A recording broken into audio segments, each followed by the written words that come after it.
Yeah కుక్షి వివరే కృత్వా స్వయం రక్షతి సర్వతః నమామి జననీం దేవీం పరాం ప్రకృతిరూపిణీం కృచ్ఛేణ మహతా దేవ్యా ధారితోహం యథోదరే తత్ప్రసాదాత్ జగద్దృష్టం మాతర్నిత్యం నమోస్తుతే పృథివ్యా యాని తీర్థాని సాగరాదీని సర్వతః వసంతి యత్ర తాం నౌమి మాతరం భూతిహేతవే.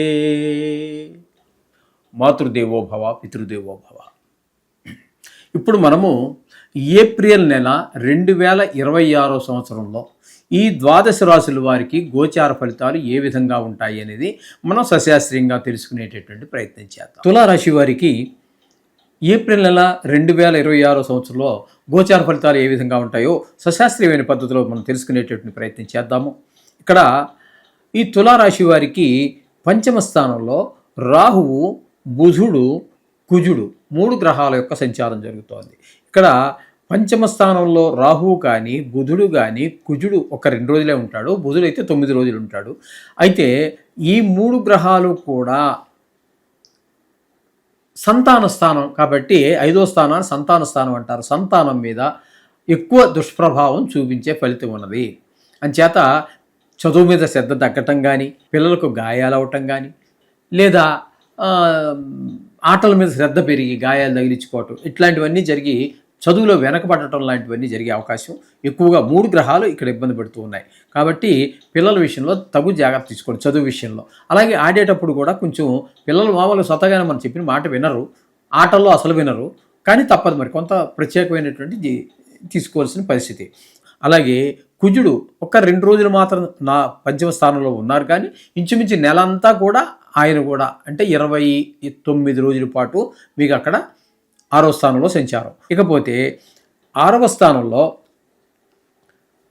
4 గ్రహాల యొక్క సంచారం జరుగుతుందండి. ఇక్కడ ఏంటంటే ఈ 6వ స్థానంలో శని భగవానుడు నెలంతా పూర్తిగా ఉంటారు, ఆయన చాలా చక్కటి ఫలితాలు ఇస్తారు. అలాగే రవి 14 రోజుల పాటు 6వ స్థానంలో ఉంటారు. బుధుడు నెలంతా కూడా 6వ స్థానంలో సంచారం. ఇక్కడ ఈ 6వ స్థానం వీళ్ళని తులారాశి వాడిని అద్భుతంగా కాపాడుతుంది. కారణం ఏంటంటే ఈ 4 గ్రహాలు కూడా పూర్తి పరిపూర్ణమైనటువంటి సహాయ సహకారాలు అందిస్తున్నాయి. శని, రవి, కుజ, బుధ కూడా అంటే రోజులు ఇవి నెలంతా పూర్తిగా ఉన్నటువంటిది శని ఒక్కడే, కానీ కుజుడు కూడా ఇంచుమించుగా నెలంతా ఉన్నాడు.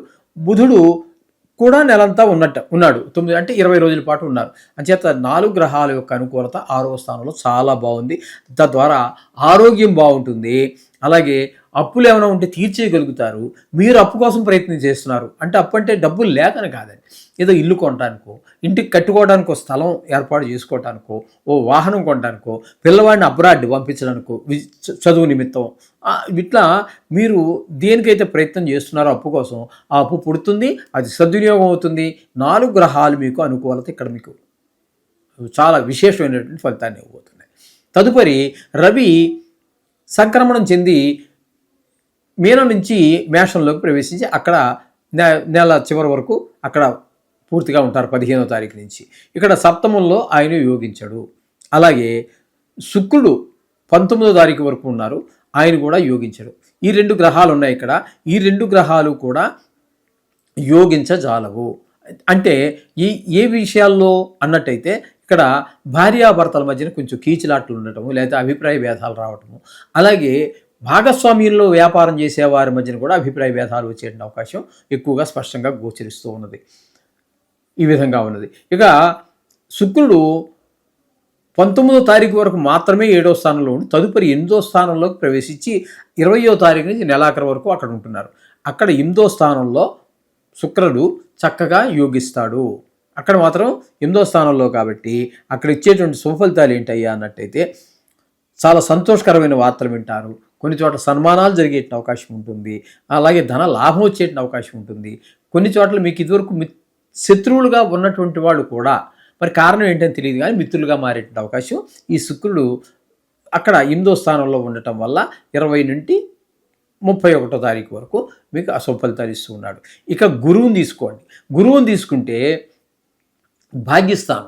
భాగ్యస్థానంలో గురువు అంటే అద్భుతమైనటువంటి ఫలితాలు ఇస్తాడు. అక్కడ తండ్రి గారి యొక్క ఆశీస్సులు మీ మీద ఉంటాయి. అలాగే దైవ దర్శనాలు అవి జరుగుతూ ఉంటాయి. కొంతమంది అవివాహితులు ఎవరైతే ఉన్నారో వాళ్ళకి పెళ్లి కుదరటం కానీ లేదా పెళ్లి జరగటం కానీ జరిగే అవకాశం అంతా కూడా ఈ నెలలో గోచరిస్తూ ఉన్నదండి ఇక్కడ ఈ తులారాశి వారికి. ఇకపోతే భాగ్యస్థానంలో ఉన్నారు కాబట్టి ఏకాదశ స్థానంలో కేతు గ్రహం ఒకటి మీకు చాలా శుభ ఫలితాలు ఇస్తూ ఉన్నది. అందుచేత ఏకాదశ స్థానంలో అంటే లాభస్థానం అంటారు దీనికి. ధనానికి లోటు రాదు. ఏ వ్యవహారం మొదలుపెట్టినా కూడా అన్నింటిలో విజయవంతంగా పూర్తి చేయడం జరుగుతుంది. అందుచేత కేతువు పూర్తి అనుకూలంగా ఉన్నారు, గురువు పూర్తి అనుకూలంగా ఉన్నారు, అలాగే శుక్రుడు పాక్షికంగా అనుకూలంగా ఉన్నారు.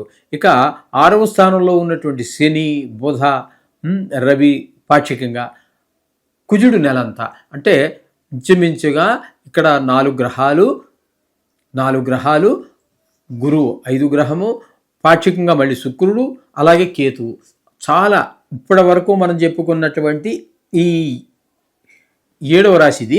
ఈ 7వ రాశి వరకు మనం తీసుకున్నట్టయితే ఇది ఇప్పటి వరకు చెప్పుకున్న వాటిలో ఈ తులారాశి వారికి చాలా బాగుంది.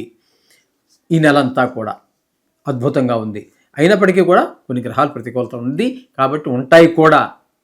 కాబట్టి దాని గురించి రోజు నవగ్రహాలు చేసుకోండి. మీకు అనుకూలంగా ఉన్నటువంటి గ్రహాలు మరింత అనుకూలమైన ఫలితాలు ఇస్తాయి. మీకు వ్యతిరేకంగా పనిచేసేటటువంటి గ్రహాలు ఏవైతే ఉన్నాయో అవి మీకు కొంత తీవ్రత తగ్గుతుంది. మీకు అనుకూలమైన ఫలితాలు వస్తాయి.